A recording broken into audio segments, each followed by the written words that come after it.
ಸವಿತಾ ನಾಗಭೂಷಣ್ ಅವರು ಒಂದು ಮಹತ್ವದ ಅಂಶವನ್ನು ನಮ್ಮ ಎದುರಿಗೆ ಪ್ರಸ್ತಾಪ ಮಾಡಿದ್ರದ್ದು ಹೆಣ್ಣಿನ ಧರ್ಮ ಅನ್ನೋದೊಂದು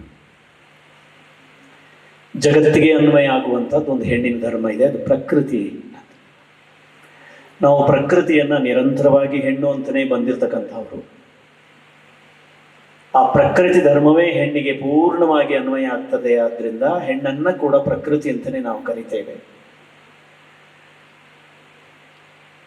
ಆ ಪ್ರಕೃತಿಯ ಮೇಲೆ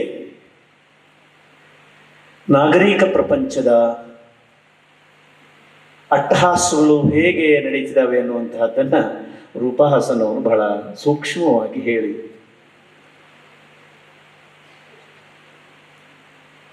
ಇವು ಮನುಷ್ಯ ಧರ್ಮಕ್ಕೆ ಗೌರವ ತರ್ತಕ್ಕಂಥವಲ್ಲ. ಇವತ್ತಿಗೂ ಕೂಡ ಈ ಸಮಾಜ ಅದನ್ನು ತಿದ್ಕೊಳ್ಳಿಲ್ಲ ಅಂತ ಅಂದರೆ ಎಂದು ಅದನ್ನ ನಾವು ನಿರೀಕ್ಷಿಸಬಹುದು ಅನ್ನುವಂಥದ್ದು ಒಂದು ದೊಡ್ಡ ಪ್ರಶ್ನೆ. ಅನೇಕ ಸೋಗಲಾಡಿತನದ ನಡುವೆ ನಾವು ಬದುಕ್ತಾ ಇದ್ದೀವಿ.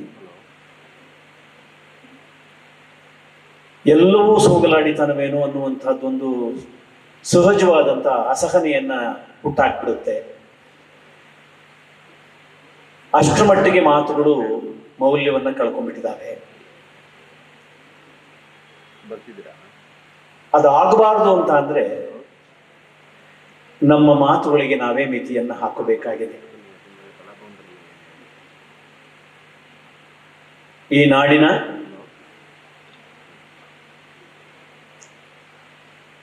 ಹೆಣ್ಣು ಮಕ್ಕಳ ಚಿಂತನೆ ದೇಶಕ್ಕೆ ಒಂದು ಮಾದರಿ.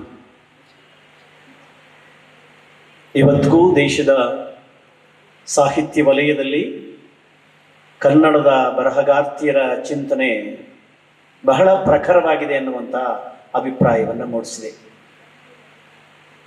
ಅದಕ್ಕೆ ಬಹುದೊಡ್ಡ ಮಾರ್ಗದರ್ಶಿ ಬದುಕನ್ನು ಕೊಟ್ಟು ಹೋದವರು ಅಕ್ಕ ಮಹಾದೇವಿಯವರು.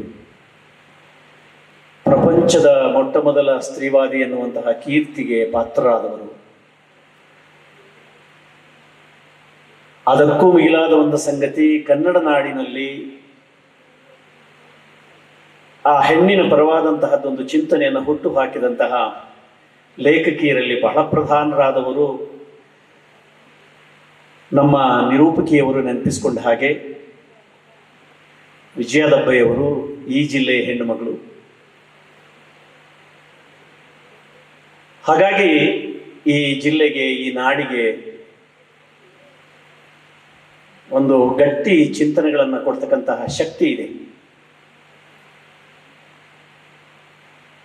ಅದೆಲ್ಲವನ್ನು ನಾವು ಬಲ್ಲಿವಿ.